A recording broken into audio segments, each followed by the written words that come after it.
We know that an IP address is based on a 32-bit number, and based on that 32-bit number, there are 4,294,967,296 possible combinations.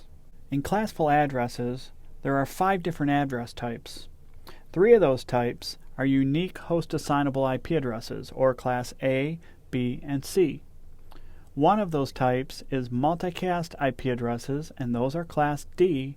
And then there are a class reserved for experimental addresses called class E.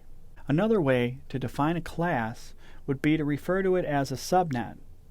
Subnets are also referred to as prefixes. So we know that there's 5 different classes of networks. Let's check those out.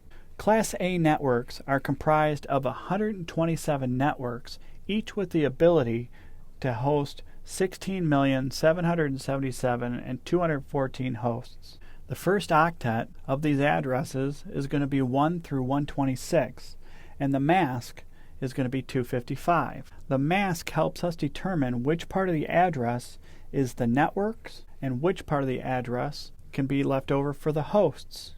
In this case, only the first octet is used for networking, which is why we have so few networks in this class. All of the other space in the address is left over to define unique hosts. A Class B network allows us to have 16,384 networks, each with 65,000 hosts. The first octet will be 128 through 191, and the mask is 255.255.0.0 or /16. Class C networks allow for many more networks with only 254 hosts per network. The first octet of these addresses is 192 through 223, and the mask is 255.255.255.0 or a /24. It's important to note that the first network address in the range and the last network address in the range are not assignable. The first address represents the network, and the last address represents the broadcast address of that subnet. Finally, the Class D networks are specifically for multicast addresses, and Class E networks are reserved for testing.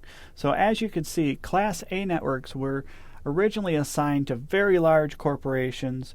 Class B networks were assigned to large to medium organizations, and Class C networks were assigned to very small companies. You can also see that subnetting was very easy, but there was a ton of wasted space. As you can see, these ranges are very clearly defined, and it's important to be able to reference these ranges as we continue through our lessons.